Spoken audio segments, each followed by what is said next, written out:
We have the tech to get food delivered in 15 minutes, but we all have horror stories about buying tickets. The Game Time app gives fans the advantage. Get amazing tickets in just a few taps. Fees are included, so what you see is what you pay. And the Game Time guarantee means authentic tickets at the best price every time. Take the guesswork out of buying tickets to concerts, sports, comedy, and more with Game Time. Download the Game Time app and create an account for $20 off your first purchase. Terms apply. Finding great candidates to hire can be like, well, trying to find a needle in a haystack. Sure, you can post your job to some job board, but then all you can do is hope the right person comes along. Which is why you should try ZipRecruiter for free at ziprecruiter.com/zip. ZipRecruiter doesn't depend on candidates finding you. It finds them for you. Its powerful technology identifies people with the right experience and actively invites them to apply to your job. You get qualified candidates fast. So while other companies might deliver a lot of hay, ZipRecruiter finds you what you're looking for. The needle in the haystack. See why 4 out of 5 employers who post a job on ZipRecruiter get a quality candidate within the first day. ZipRecruiter, the smartest way to hire. And right now, you can try ZipRecruiter for free. That's right, free at ZipRecruiter.com/zip. That's ZipRecruiter.com/zip. ZipRecruiter.com/zip. How much does $150 really get you these days? Justin Outdoors and I try to shave as much weight as possible with this limit. Thanks for tuning in to this Throwback Thursday edition.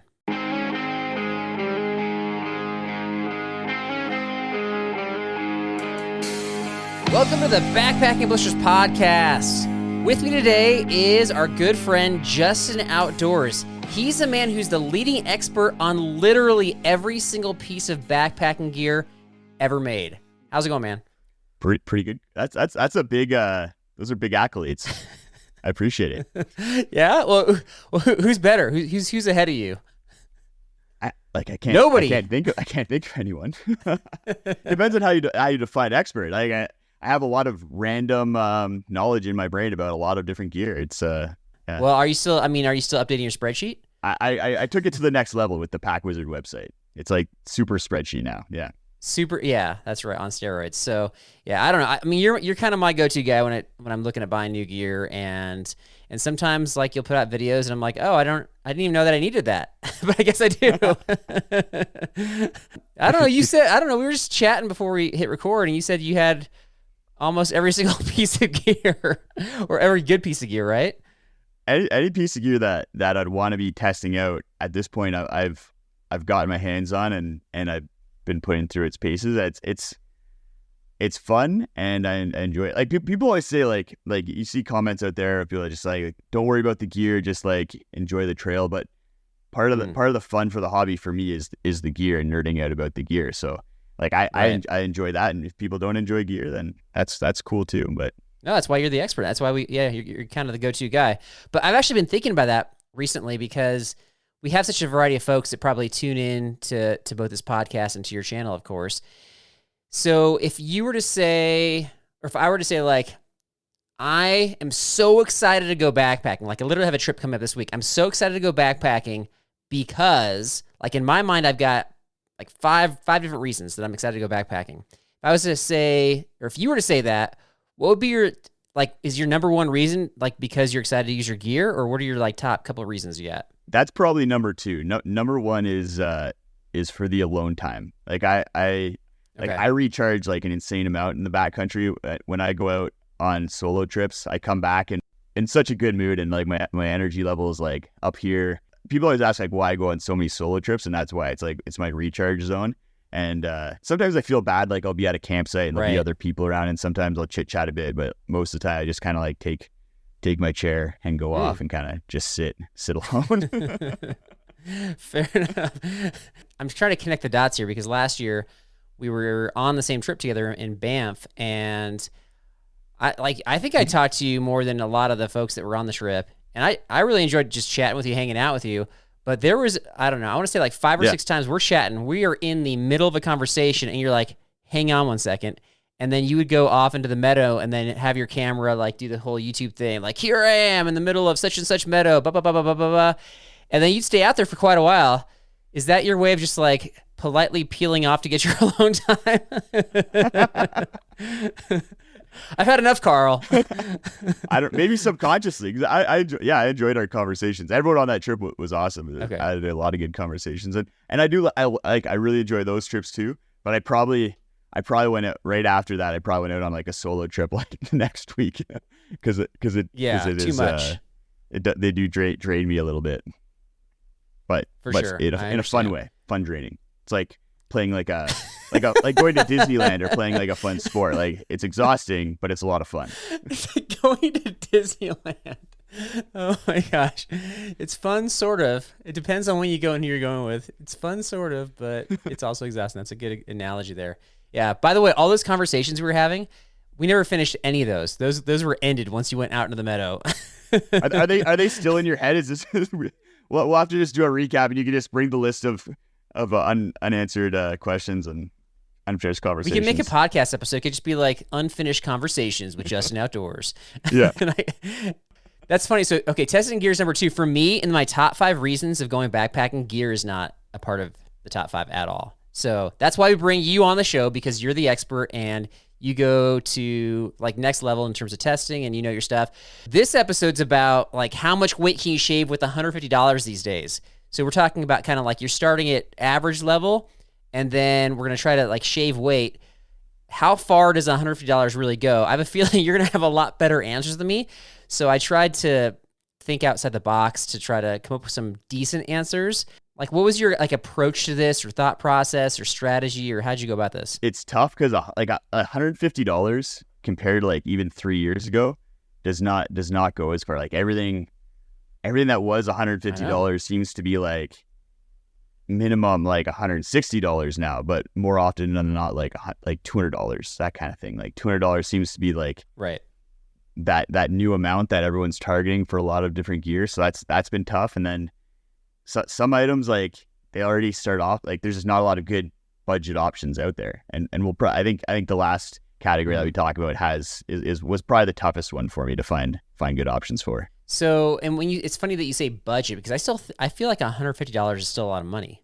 Like in my world anyway, 150 is, I know it's not going as far, but it's like a lot of money. Like if you lose $150, you're not like, whatever, right? Yeah, for sure. Okay. I think it depends on like where backpacking or camping lies as like the hobby. Like if it's your primary hobby, like people spend $150 on like light bulbs for their house kind of thing. Like if they want like a smart house system or like if lighting is their hobby. that was a personal example. I really like smart light bulbs. So I've recently switched out all of the light switches in our house that they're smart. Okay, wait, are you like, so I want lights 3 and 1 on but 2 off, and you can just do that from, are you doing it like verbally, like Alexa turn off? So I can do it verbally. Okay. Yeah. Turn on all the basement lights or turn off all the basement lights. I also got really annoyed because my office is in the basement and there's like 6 light switches to control all of the lights.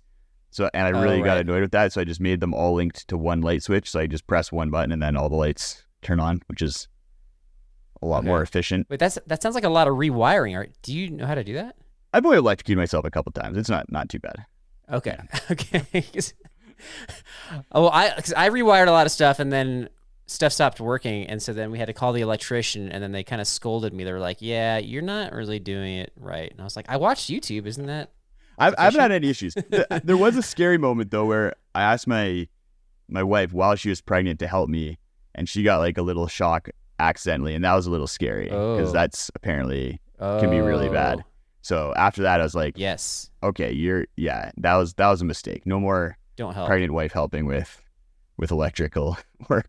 And speaking of pregnant wife, so you have a daughter due this summer, yeah? Yeah, due at the end of August. It's coming up quick here. Names yet, or are you guys still talking about that? Yeah, we have a name. It took a while. If it was going to be a boy, we had nailed down some names like pretty quickly, but we weren't on the same page with girl names. And then one day we were just sitting around. Like basically, my wife would come to me with like a list of names every day and be like, "What about this one, this one, this one?" And it'd be like, and then eventually it's just like, "Okay, that one sounds good. Let's go with that." Is it outdoor themed? No, it's not.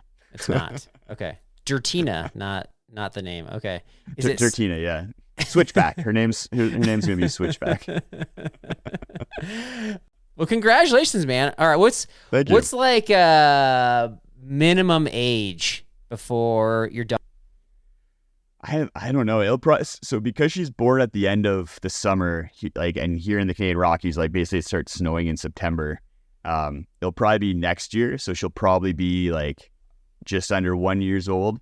Okay. Trying to take her on her first trip. We're gonna do some testing. We're gonna try and do like a little van trip in February, where we go down into Southwest US for like a few weeks, and we might do some like car camping. Then maybe go on a little backpacking trip. We'll have to see. I feel better about doing it down there because no bear, like just less risk, I feel like, for some of the spots.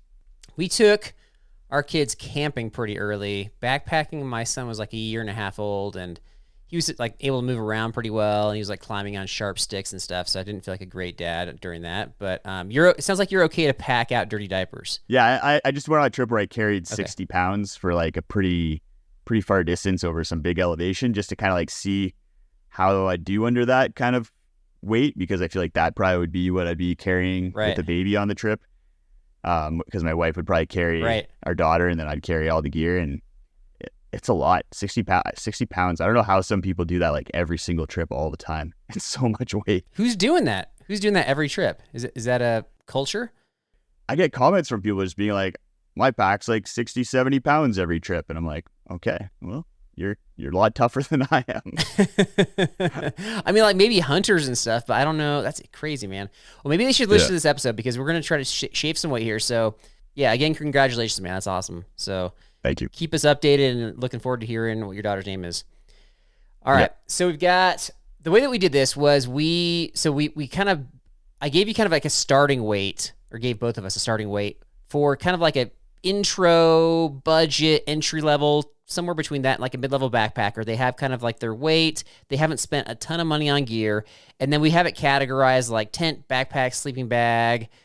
I think we got like 5 or 6 categories. And so we'll share what the starting weight we had to deal with was, and then what you would upgrade them to for hopefully under $150. And then how much, so like what the item is, what the price is, and then like how much weight that's shaving. Is that kind of how you structured it? Yeah, that's exactly how I structured it. And yeah, like I said, it was tough. Some of these categories were difficult. Not a lot of options. I didn't give you like specific tips on this. I mean, you're the expert, so I didn't feel like I had to give you many tips. I did encourage you to think outside the box a little bit. So warning, I did that. But one way that you could have thought outside the box, and you probably did, but I'm not sure, is you could have used US dollars instead of Canadian dollars. Did you do that? I used US dollars, yeah. Okay. I'm always like, I only really think in US dollars for gear, just because that's the majority of my audience is US. But then my brain thinks in grams instead of ounces, but then also pounds. And yeah. I'm not good with the grams to ounces calculators. If you have the mental calculator, you can kind of like clarify if you want to. But all right, I'll let you go first. We don't have to go in order here, so we can start with whatever category you want. What do you want? We can start off with packs. I think packs was kind of like one of the easier ones to go through. I think there's some good options. You can get pretty lightweight for a pretty good price. And I think there's really two brands, maybe 3 brands that really like just have a ton of different options that are lightweight, like kind of under like around 2.5 pounds, under 2.5 pounds, with Kelty, Mountain Smith. Okay, what's our starting weight and like liter capacity? Yeah, like 5 pounds. And then, I think like we had talked about a 65 liter capacity, but I went a little bit lower. So some options you can get 65 liters, but I think for a lot of people out there, if they're starting to lower their pack weight, then they're probably going to be ending up in like more of a 50, 55 liter range. You messaged me last night, and it seemed like you were like borderline bothered by 65 liters. You're like, like 65 liters? Who's bringing a 65 liter pack these days? Am I getting that right? Yeah, kind of like 65 liters. Like I could bring like 8 sleeping pads and like, I don't know, like what? Okay, I got to see how you pack them, because I like 65 liters is what I bring. Like that, literally that's what I carry. And you just were talking about carrying a 60-pound pack. So you have 60 pounds. I don't know if you're like putting metal in the pack, but what size pack were you wearing for that? That was about 70 liters. for 60 pounds. Okay. So like dangling things off the side? No, everything for the most part was inside except for my table. I had a table on the outside, but that was it. Table. Okay. Yeah. No metal. Like the stuff that takes up the most space in my pack is typically things. I mean, if I got to bring a bear canister, that's just like that kind of just expands the bottom of my pack. But typically, it's like the food bags take a good chunk of space, food and clothing, and I'm not bringing a ton of clothing. So, Justin, what am I doing wrong, man? Maybe it's too much food. I don't know. But I feel like part of the problem is like you feed the entire group that comes with you, because like half the people in the group always is running out of food. Like our trip, half the people ran out of food the last day, and you're like, well, okay, here's my extra food. And I didn't have extra food. I ran out of food too. I was trying to be nice. I was giving what food I had out, but I was in short supply. Like I went through everything. So I think what you guys need to do on your yearly trips is bring one like 2-pound jar of peanut butter, because it's like very calorie dense. It's pretty compact, and that's going to give you like 2,000, 3,000, like 3,000 calories, I think, for a 2-pound jar of peanut butter, and that'll get a few people through an extra day. That's actually a really good tip right there. If running out of food is a common problem, but that was literally the only trip we've ever had. We ran out of food. It turned out to be way harder than we thought, and I probably had like almost enough if I didn't share, to be honest. Because I was passing out food on, I think, as early as day 2, and I wasn't trading. I was just handing it out, and people were just appreciative. That being said, there was one time when here's a lesson I learned. We all stopped around this rock to look at like some petroglyphs or something. I don't know, like that was also on day 2. And I pulled out some moon cheese, and I wasn't even thinking that I was pulling it out in front of everybody. And then I think a couple guys are like, oh, can I have some? And so I didn't even have any yet, and I just kind of passed it around. It came back empty. So lesson learned on that one. Yeah, I feel like you can't be pulling out good snacks in front of people. Good snacks will always you always have to share. Yeah, so you gotta bring like, I know, not tasty snacks for that reason. What? That's not fun. Bring saltine crackers. Saltines and fruit leather. Like no one's gonna be asking to share like your fruit leather. Oh my gosh. I just think I'm not sharing this trip, but because of the issue we had last year, we're going to overcompensate. Everyone's going to have way too much food. It'll be ridiculous. But okay, sorry. We're off top here. Getting back to backpacks. All right. So we're starting at 5 pounds, 65 liter capacity. All right. So go for it. What you got? Anything Kelty, Mountain Smith, Nature Hike are going to be like pretty good options, basically, is what I've seen out there. I'd probably lean towards Mountain Smith as like my first option of those. And then Kelty, and then like Nature Hikes has some good like very light options, but I find their packs just like not super polished. If people are willing to, what's this term? The elephant in the room is our REI sales, which happen like every like 3 months kind of thing. And I have some options on this list that like really take advantage of like they're predictable. So I didn't want to like always be like, well, if you get this on sale, like it's going to be cheaper, which is, I feel like kind of like a cop-out.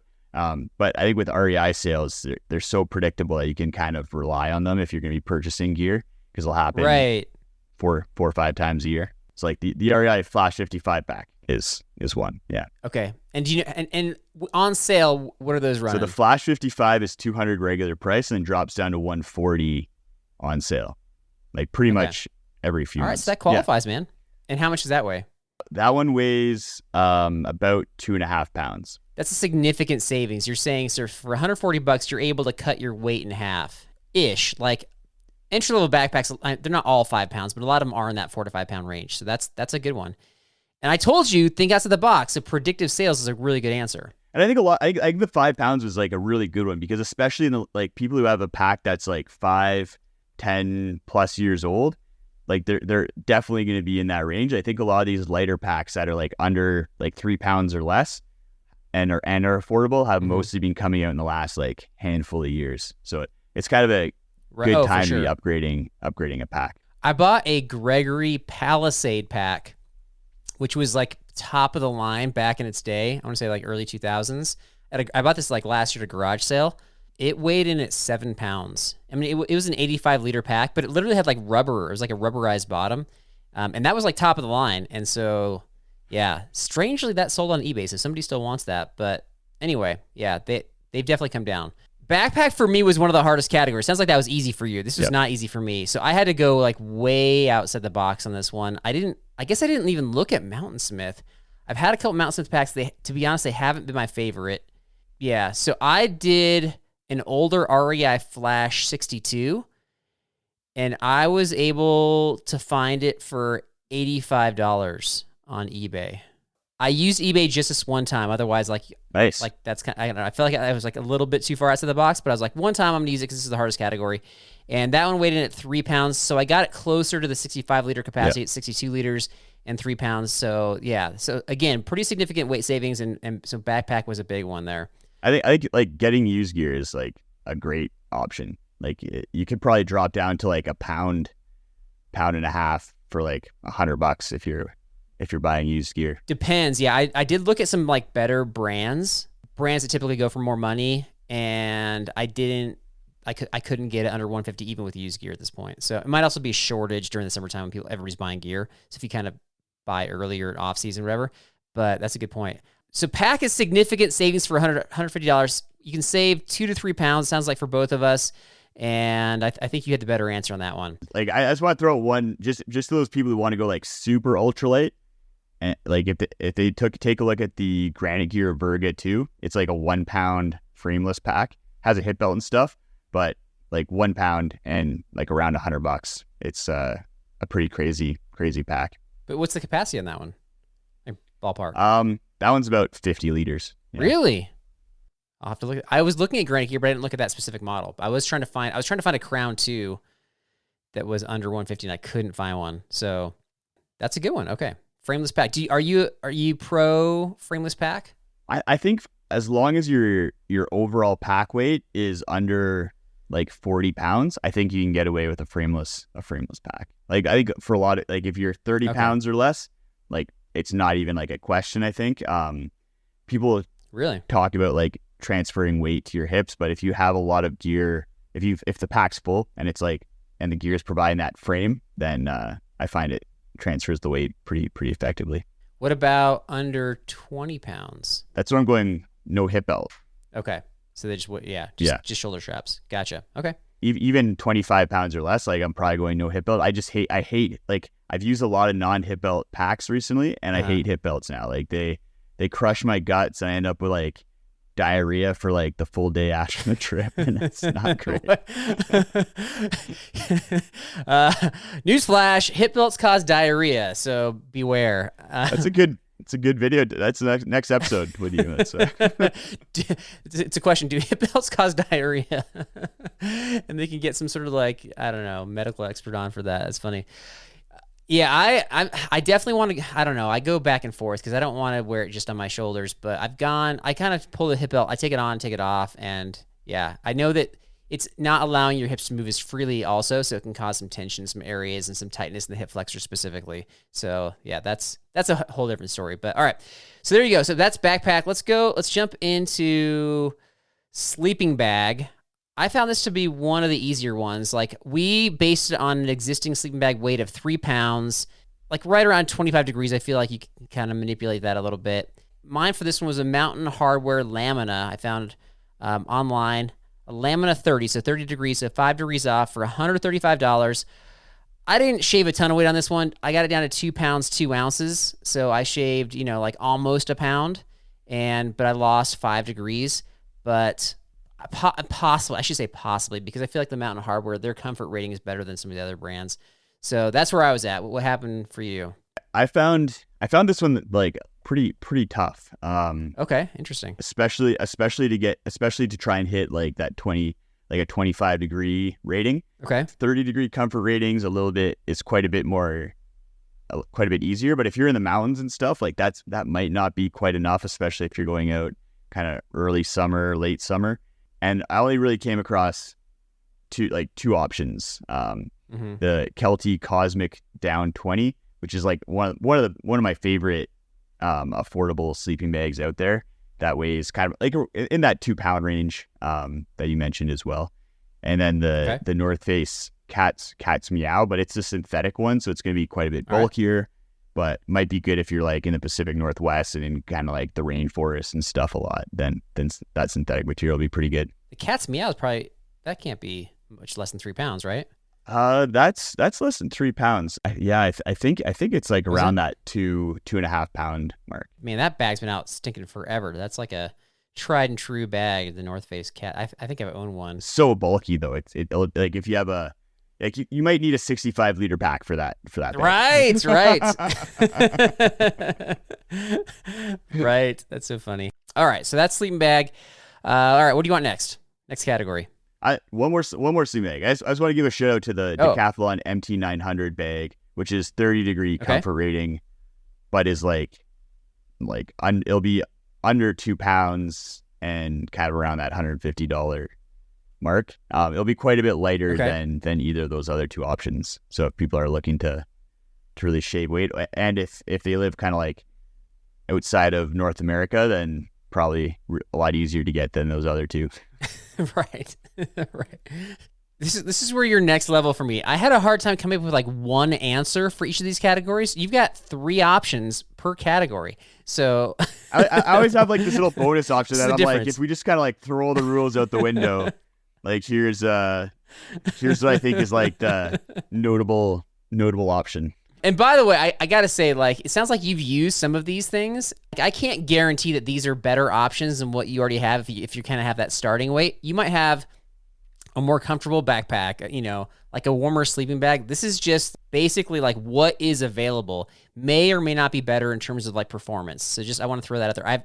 I've tried some of these things we're talking about, but I've not tried all of them. All right, next category, what you got? Let's do sleeping pads. This one was an interesting one because I found it.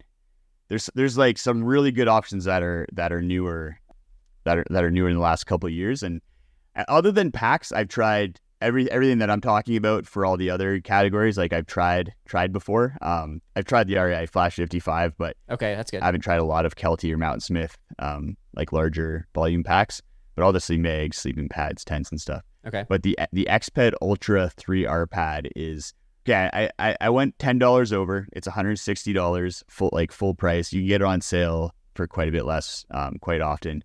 But that's like 13 ounces for the 20 regular width, and then 16 ounces for the wide version. I think we had like a 2 pound starting weight. We had, which is weird because really for like a starter person sleeping pad, they're probably getting the foam pad because they're pretty cheap, but they're not very comfortable. So I was trying to think if you're like, well, I want an inflatable, but I don't want to spend a lot of money. Like chances are, wouldn't you say 2 pounds is fair? I think so. Like a lot of people, I know a lot of people start with climate pads too, which are going to be lighter, but they're going to have like no warmth. And we'd really talk about like having a warmth base, but I kind of had it at like 3, like an R value of 3 is kind of like the minimum to use. Okay. So then with that criteria, I did not qualify, but I had a similar answer. I had the Xped Ultra 1R. The Mummy version was $120 at 13 ounces. So that's just nice. Yeah, I didn't address the R rating, but we're in the same ballpark. So I'm pretty proud of myself, actually. The fact that I have like a similar answer to you. It's a great option. Yeah. Wow. All right. I'm feeling good. The Xped Ultra is insane. Like it's a comfortable pad. It's light. It's like very lightweight. And then if you can kind of have. You have 3 different options for warmth. If you don't care about warmth that much, you get the 1R. Right. Kind of are in summer conditions, get the 3R. If you are in 3-season conditions, get the 5R. Yeah. And they're all well priced, lightweight, and very comfortable at the same time. So it's hard to beat that. Do you have bonus items for this one, or is that what you got? I do. Okay. It sounds like we're done with the conversation. You're like, but by the way, boom, bonus. What you got? Yeah, well, just in case people want options. Like I think like the REI Helix gets down to like $120 on sale and is the most comfortable pad I've ever used. Quite a bit heavier at 21 ounces. Insanely comfortable. And then the Outdoor Vitals Oblivion is a good pad that I don't think gets a ton of love out there, but probably because it's heavier at 23 ounces, but is only like $115. Right. So that's a good option for people like just getting started because it's going to be relatively lightweight, warm enough, and pretty comfortable. Have you done a video? You probably have, like where you're just like basically, I have all these options, but this is really what I bring when I'm not testing gear out. I'm just going on a backpacking trip. and I'm trying to go reasonably lightweight.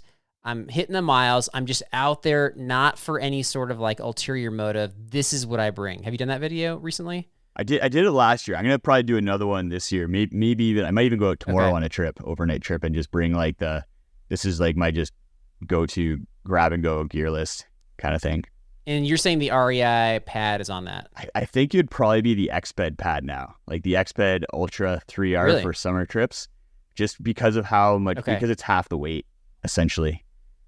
So it's nice. I really like, especially I just be like a little bit like traumatized by carrying that 60-pound pack like for 30 kilometers and like 800 meters of elevation gain.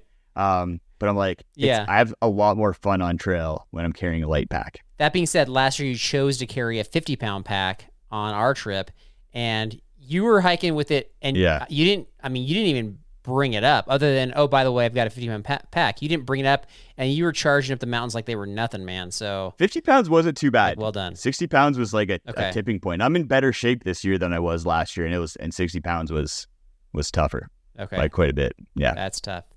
All right, so you said sleeping pad. I'll go with the last of the big four. So tent. This one was tough too. So we said like existing. I started at 3 pounds, thinking like if you're sharing, even 3 pounds, I felt like was heavy. But you said that was hard. So I said, okay, tent weight 4 pounds. So now you got maybe even, I don't know, some of the fiberglass poles or whatever. I think it depends. I guess that's a good point. Like if you're sharing, that's a big difference. I think a lot of newbie backpackers, I know some are going by themselves, but a lot of them are going to share the tent. I know there's like definitely like a trend towards like have your own tent, smell your own farts, like that kind of thing. If we go 4 pounds, I guess it was easy to find tents that were under 4 pounds. Like that was easy, but to find them under $150, that was hard. So I went way outside the box in this one. This one I have the MSR E-Bivy. It's all right. I saved a ton of weight because it only weighs 6 ounces. So you're saving 3.5 pounds on this for $134. It's DWR treated. It's waterproof. It does not provide the comfort, the performance, the enjoyment of a tent. But if you're trying to shave a lot of weight, this could be your solution. I'm guessing the E stands for emergency. So. Or does it have like mood lighting inside of it? I mean, like it was definitely more substantial than like the true emergency ones, where it's like, you know, like the real emergency ones are like those space blankety ones, right? Like those are the kind of worst case scenario. But it doesn't have mood lighting. It looks like it's gonna hold up. Was kind of my criteria. Would it hold up for a few trips? Like it was substantial enough to hold up, but you're right. It's probably more emergency only, but that's all I got. So, all right. What did you come up with? What do you have? This was like a bivvy's a bold choice. On a trip recently, I saw a guy in a bivvy, and I rolled up to this campsite just take a break, and I saw just like a backpack with a top, like a rain shell over top of it, and then just this pile of material. And I thought someone had just like kind of taken their tent down and piled it. And then I was just like walking around, filming myself, talking to myself. And then I look over and I get a better look. And it's like a person with their arms, like it's like a coffin type scenario. Yeah. Like I see the outline of their face and their feet and their arms and everything. And it looks really freaky. And it was like 10 a.m. So it was like not early in the day either. So, okay. Well, that part's creepy too then. They never woke up when I was there. So I don't know. They might still be there as far as I know. Yeah. Oh my gosh. They weren't like peeking out like a little eyeball through a zipper hole. Like, what's he doing? They didn't even move. Oh, wow. I feel like if anybody can recommend a bivvy, I should be able to, because I literally brought a bivvy on the John Muir Trail and used it for the duration. So nice. I feel like I feel like I have the credit. I mean, I slept outside for part of the time, but I think I hit halfway through and I was inside the rest of the trip. So yeah. All right. What's better? What do you got? So this one was tough, and I like really the options that I was able to come up with are Amazon, AliExpress, kind of like you go with like the 3F UL tents, like the Lanchan series if you want trekking pole tents, but you're gonna be able to get those for like close to $100. They're gonna be like a couple pounds for like a 2-person tent. And if you want like a freestanding nature hike, has like the Tagar and the Cloud Up. I don't think you can get the Tagar tent in the US because of it infringes on Tarp Tent's patent for the Rainbow series of tents. Oh, I've heard it's a good option. Okay. And then if you want to like go minimalist, but maybe not as claustrophobic as a bivvy, like you just bring a tarp and a ground sheet and set that up and get a pretty good option for like $100. Yeah, that's true. That is true. I actually looked at that and I was like, yeah, I like the bivvy better than that option because of the bugs, but that's a good point. And REI has some good options with the Passage too and the Trail Hut too. Like they're like low hundreds and they're not as light as the other options. Like they're going to be probably around 3 to 4 pounds for a 2-person tent. Right. But pretty solid. Just like if you just want like a classic framed tent that they're going to feel really familiar in, then those are going to be good tents. I will point out though, one thing about the REI tents specifically, like I've used quite a few of them over the years, and of all the tents that I've used, those tend to like not hold up as well. Like some of the REI gear holds up really well over the years, but the tents do not, whether it's like the waterproofing or like they have a lot of fraying, like they just start to fray almost out the gate. So that's one thing that like more like I would view as more as like a short-term solution basically. So just FYI. Okay. Interesting. Yeah. So I've had the Passage 2 for 4 years now, and it's been pretty good. No fraying, no leaking. Yeah. Like okay. I don't know. Maybe you're hard on your gear. I'm not sure. Maybe be more gentle with the zippers, Carl. Stop yanking on them. It's caught. How often do you move your tent? Like, are you like one of those people you get to a camping area and then you like set up your freestanding tent and then you're like, well, it's a freestanding tent, so I might as well just drag it over to this other spot, see how it looks over there, drag it over to this other spot. Oh no, it's fraying. Okay, first of all, it's fraying on the inside of the tent, and it's fraying not where the zipper is, but like where the zipper's been sewn into the rest of the tent, like on the seams. So it's not even an area that like, and it's off the ground, so I'm not rubbing against it. And it's the same issue. I've had the Half Dome 4-person tent. I've had multiple just Half Dome 2 pluses, and one that I just got, like I bought it used, and so like it already was fraying. It wasn't even for me, so that was like somebody else that caused it to fray. So and then that one also had the shot cord wear out, which I've never had a tent have the shot cord wear out before. So like with the tent poles, and so I had anyway. Yeah, it could be me. You're right. It could be me. I'm not the guy that's like hard on stuff though. Yeah, you seem pretty good with your gear. Like I just because I've had the Half Dome SL, the 3 plus, and then the SL 3 plus. Mm-hmm. The 3 plus I've had for 4 years, and the SL 3 plus for 2 years now, and no fraying, no shot cord issues. Yeah. All right, maybe use your error on that one. Just kind of keep that in mind.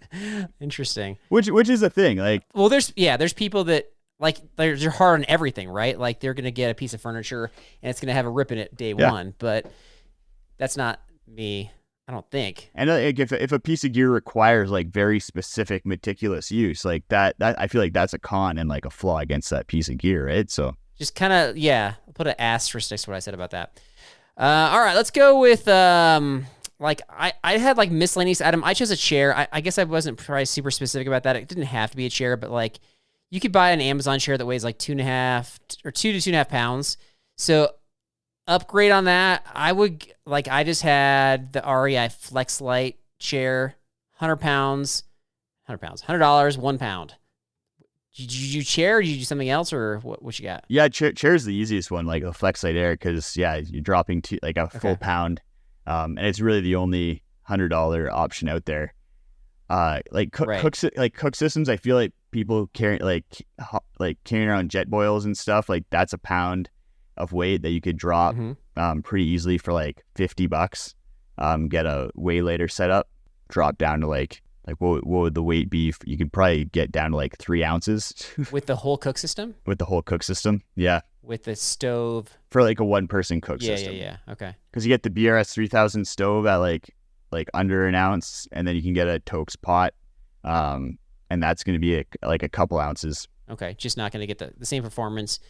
Again, just to clarify, I feel like I've got to clarify this every single time. We bring the jet boil, but I only bring it when it's like 6 or more people are using it essentially. So that way it's fast and we're not bringing as much fuel to burn through. And so it's really good in that scenario.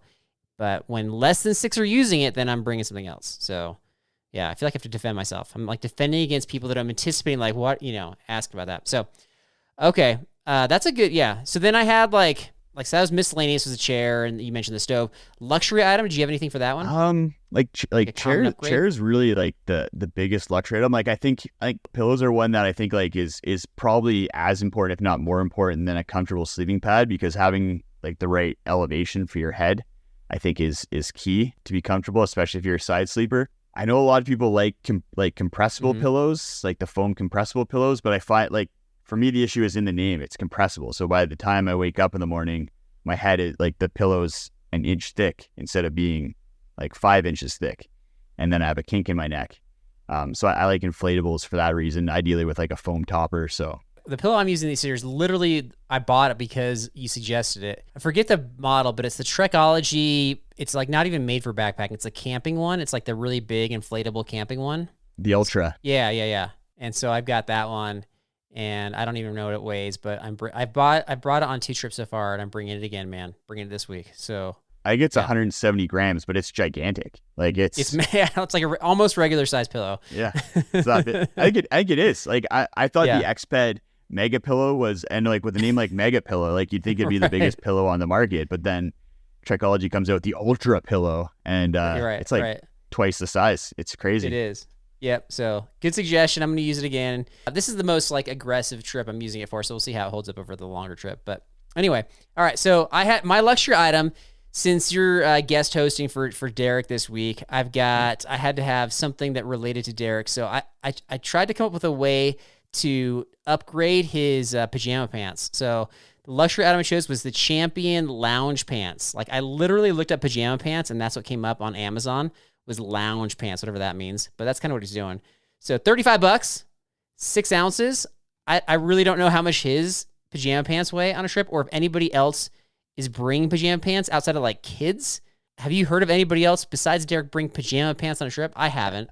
Like some fleece pants or something. His are probably like over half a pound. Maybe getting up to close 3/4 of a pound maybe for those pants. Like they looked heavy. Okay. So good. Maybe I'll buy upgrade. them for him. Yeah, but... Christmas present or something. And then the last category was like series of smaller items. So like all the small kind of like rando things. So really, a lot of these things don't, like you can get under $150, so you can kind of package some of them together. Is there anything, I don't know how you structured it, but you have like a list of like, if you buy these items, you're probably saving a chunk of weight? Like the ones off the top of my head would be, especially if you, like I see people bring entire rolls of toilet paper all the time. And if you just get like a little bidet that goes on the end of a water bottle, like a Culo Clean, like that's a savings. That's a big weight savings. And you have a cleaner butt. So it's win-win. How are you drying your butt, Justin? Either air dry, or I have a Kula cloth that I'll just kind of like do a little pat. Okay. Gotcha. Pat dry. But okay. if you have like a light breeze, like if you just stand there as you wash your hands, stand there with your butt to the wind, like you'll get nice and you'll get dry enough. All right. Pro tip right there. Pro tip: how to dry your butt if you're using a bidet. Okay. All right. Anything else on your series of smaller items? Like a little flashlight instead of a headlamp. Like you can get a like 13 gram, 16 gram flashlight. Especially like Rovivon was making ones that are like $30-$40, but there's been a lot of copycats that have come out that are the same kind of design. Maybe not as high of lumen, as good battery life, but like for $3 and 13 grams, it's a pretty good deal. Okay. Yeah, I don't want to like rehash things you already talked about. You mentioned some things, but just, upgrading things like I had headlamp versus your, existing headlamp or existing like mag light or whatever you brought, like upgrading your water bottle. I know this has been, mentioned a lot of times, but like a regular substantial water bottle versus like a, thin plastic, like smart water bottle. So we talked about pillow, talked about stove, pot, all the smaller items. I was able, like mentioning all the ones we just discussed, I was able to come up with something like between $100 and $130 to save 13 ounces. like, what are the big conclusions here? Like, where's the biggest bang for your buck in terms of like saving weight? What category or categories you think are the biggest ones to invest in? Definitely the big three: tent, sleeping, like the ones we went over, those big items. I think tent and pack. Pack is probably where most people are. If they have been backpacking for a while, is probably where they can cut the weight the most, kind of right away. I think if you're getting into backpacking, I think the pack is a good place to save weight right off the bat, because you can get good affordable options that are lightweight that are going to perform really well. Like, you don't have to like kind of sacrifice getting a heavier pack and then maybe upgrading down the road. Just get like that lighter pack right away, because there's good options right now. There is, yeah. And I always say get a pack from a store or a place where you can return it, because that way you can try it out and make sure it fits, because pack is so specific and people, I don't know, it just literally rubs people the wrong way sometimes. You want to make sure it's a comfortable pack. And even if you have to sacrifice some weight for a more comfortable pack, like I am definitely willing to do that. So for me, pack was the biggest. I mean, like, unless you want to count the bivvy thing, pack was the biggest weight savings, like bang for your buck. Really, the biggest bang for your buck is spending $0 and just getting rid of junk from your pack, like pajama pants. But that's, you'd have to meticulously go through that and watch more of Justin's videos to find out which things you can get rid of. Like, I made a gear list that was $1,000 and 10 pounds base weight, and like has a bunch of like full comfort items and everything like that. So it's pretty cool the times we live in. Like, you get some pretty lightweight gear for pretty affordable, the cost of a week like vacation somewhere, which is what a backpacking trip is. Yeah, and what's funny about that, you mentioned that, is you're talking about like, $1,000 is still like a ton of money, obviously, but but the cost of going versus the cost of staying in hotels for a few nights and other kind of travel, like touristy type expenses, like bang for your buck, typically backpacking, even with the gear cost, is going to be way less expensive than a typical vacation. And you're going on an adventure. You're not just lounging around. Yeah, you had a better story typically. And the gear will last you for a decade probably. Right. At least. Hopefully. Yeah. Unless it frays on you. That's right. And it can still be used if it's fraying, but the waterproofing wasn't working too. So anyway, all right. So there you go. What do we miss? Any upgrades you guys suggest? Feel free to let us know. But it's time for trivia, folks. We've got price point trivia for Justin coming up right after this. Let's be honest. If you're still bringing a beat-up cardboard sign to the summit, it's time for an upgrade to your gear list with something that's probably missing. Summit Something makes ultralight, packable summit flags designed for hikers and climbers who want to capture the moment and keep it forever. These summit flags feature clean, iconic designs of the peaks you've climbed, so your summit photos actually look as epic as the experience you felt.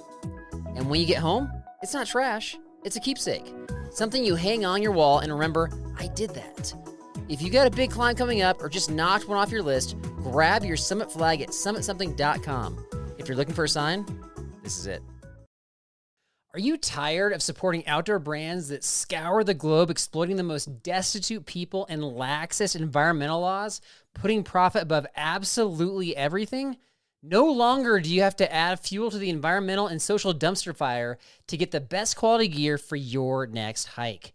Introducing Magnet Designs. Through hiker design, tested, built, and owned, everything they sell has been tested, tweaked, and punished on long trails all over the world.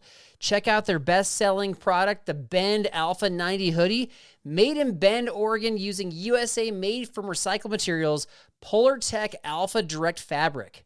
Ultralight, compressible, hydrophobic, breathable, quick drying, and stylish. Weighing in at just 4.5 ounces in a men's medium. Put your ethical quagmire to bed when you support Magnet Designs. Be confident you're getting the most vetted products for what we do with the smallest possible environmental footprint. Designed on trail, built for trail life, handmade to order in Bend, Oregon. Visit magnetdesigns.com with no E in designs.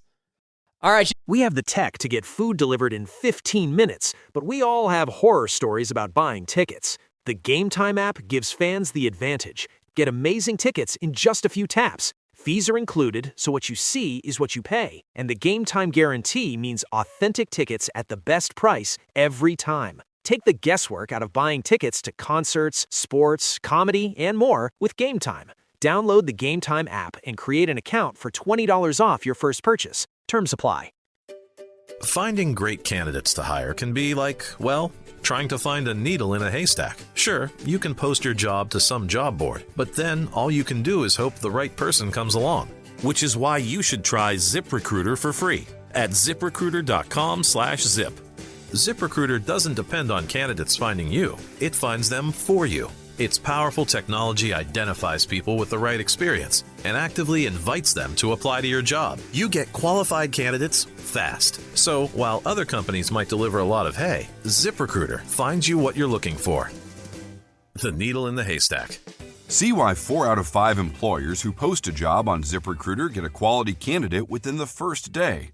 ZipRecruiter, the smartest way to hire. And right now, you can try ZipRecruiter for free. That's right, free at ZipRecruiter.com/zip. That's ZipRecruiter.com/zip. ZipRecruiter.com/zip. Preston, you got to get 2 out of 3 to pass trivia. If you pass, do you have a trivia punishment for me? I do have. Yeah, I have it all set. It's a good one. You got to tell me what it is. What's the punishment if you pass? I don't wait till like potentially winning, or is this like? What if you lose? Am I going to find out then? Like, that's not fun. If I lose, then I'm worried that you're going to steal and then make that my punishment. Oh, okay. Okay, fair enough. I'll tell you what mine is. I just got a simple one. I just want, if you get less than 2 correct, I want a verbal mention of the B&B podcast on any of your upcoming videos. And you can do it any way you want. It could just be like literally like under a sentence, or you can do a full-on advertisement if you want to.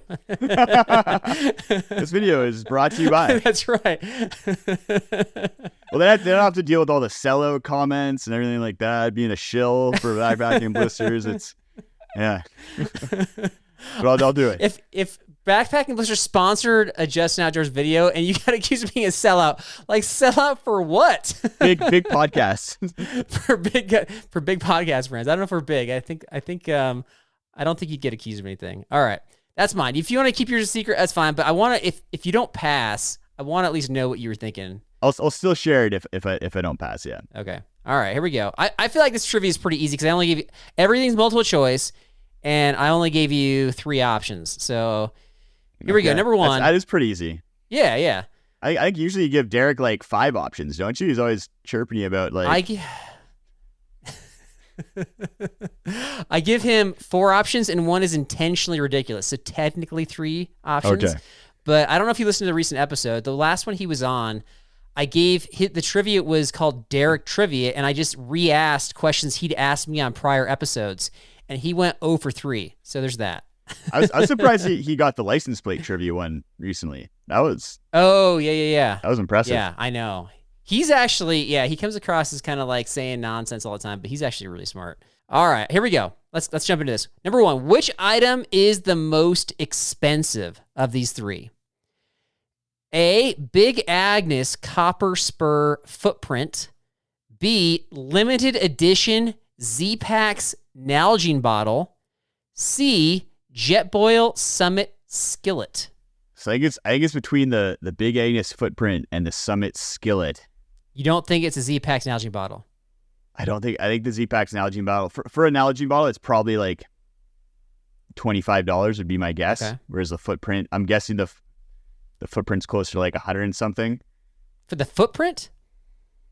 Yeah. Okay. And then the skillet maybe like 60 something. I'm gonna go with the footprint, because footprints seem to be like ridiculously expensive for the big brands. Right. Okay. Man, you know your stuff, man. It's $80 for the footprint, and that is the most expensive item. That is correct. The Jetboil Summit skillet is $49, and the Zpacks Nalgene bottle doesn't exist. I just made that up. So there's that. Okay. Yeah. All right. Number 2, which item is under $100 US? Okay, under $100. A, the Kelty Mistral sleeping pad. B, Mountain Hardware JMT, like the John Muir Trail 35-liter pack. Or C, the Lego Metroliner train set. It's definitely not the Lego train set. I had one of the Lego space train sets 30 years ago, and that was over $100 at that point in time. And I'm pretty sure Lego prices have increased by like 1,000%. It's like as good as. What's a space train set? It was like more like a monorail type system. Yeah. Okay.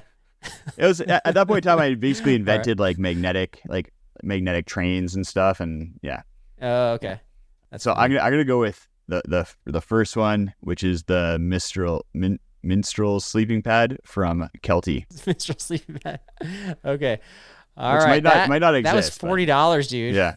No, it doesn't exist. $40. You got it correct. You already passed trivia. Dang, this is too easy for you. Well, I think I'm getting confused because they also have like a Mistral line of sleeping bags. Okay. For Kelty, so I'm like, would they name it the same thing? Like that seemed kind of weird, but yeah. It is, yeah, for sure. Yeah, well, and Aria had half dome packs too. So no, true. Anyway, the Mountain Hardware JMT was $130, and the Lego Metroliner train set was on Amazon right now. It's going for $1,903. $1,900. So it's literally the most expensive Lego thing on Amazon I could find. The Lego set, is that like Prime? Like you get tomorrow? I think it's one of those like rare ones that it's by a private seller. So okay. Why do you want it? I loved Lego a lot. We won't get into how much I liked Lego, but okay. Yeah, it got a little weird. That's funny. Okay, we'll have to ask that, but I'll save that question for next time. All right, number 3. Which freeze-dried meal is the cheapest? A.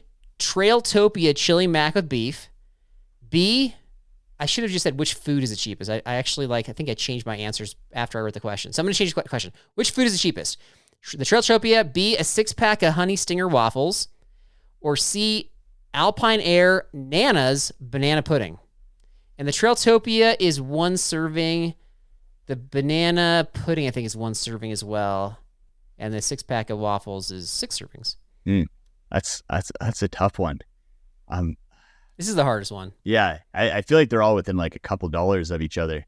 They are, yeah. The Trailtopia, because the Trailtopia, the double serving would be more expensive. That'd probably be like around like $14.95. The single serving maybe like, I'm gonna guess the single serving still over $10 or around $10. The the Nanners as a snack maybe under $10. Is that you called them the Nanners? Nana's is super confusing. Nana's banana pudding. Nana's. Okay, so it's not like a play on words for bananas. Okay. It's a rhyme-ish. Banana pudding, and then the waffles. I have no idea what waffles cost these days. Like they got to be like $1.50 per waffle at least. So I'm gonna go with the right, but you're buying them in a 6-pack. Yeah, exactly. So it's getting up. I'm gonna guess the pudding. The pudding. Hey man, 3 for 3. You did it. Good job. Nice. What's the price? I'm curious what the price was. Yes, pudding was $7. The Trailtopia was $7.50 for the single serving. Ooh. So less than you thought, I guess. And then the 6-pack of waffles was $9. So okay. There you go. So they were exactly $1.50 each. Right. All right. So what am I in store for? You passed trivia. What do I got? All right. So on your next trip, only during one day, you have to wear a clown wig, multicolored clown wig on your head. What are you talking about? I'm leaving in less than 2 days. Where am I getting a clown wig from, Justin? I'll send you an affiliate link. Okay. I would wear one. Can I kick it down the road to the trip after that? Like I'm seeing like next day delivery all over the place on Amazon right now. Okay. Send me your address and I'll send you a clown wig. Are you serious? Yeah. I'll tell you, if you can get me the clown wig by the time before I leave, then yeah, absolutely, I'll wear it for sure. Okay. Sounds good. Okay. That's hilarious. I'll have to take a picture or video of it. That's so funny, man. Last segment, tidbits. I save that for you, man. You're our number 1 seed. You're our favorite guest by far. Just enjoy hanging out with you. Enjoy backpacking with you. It's a pleasure and a blessing to have you on our show.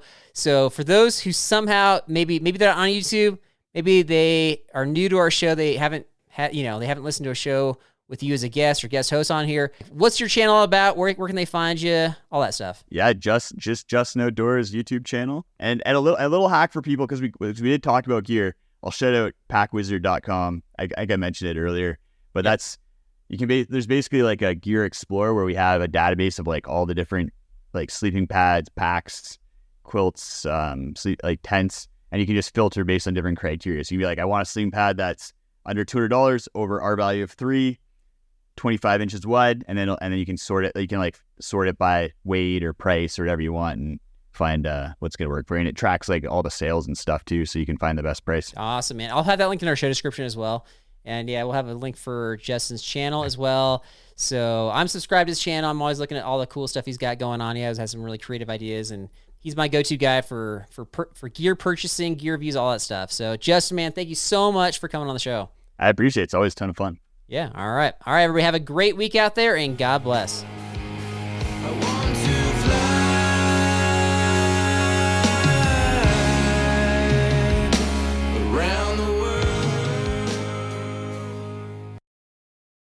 We have the tech to get food delivered in 15 minutes, but we all have horror stories about buying tickets. The Game Time app gives fans the advantage. Get amazing tickets in just a few taps. Fees are included, so what you see is what you pay. And the Game Time guarantee means authentic tickets at the best price every time. Take the guesswork out of buying tickets to concerts, sports, comedy, and more with Game Time. Download the Game Time app and create an account for $20 off your first purchase. Terms apply.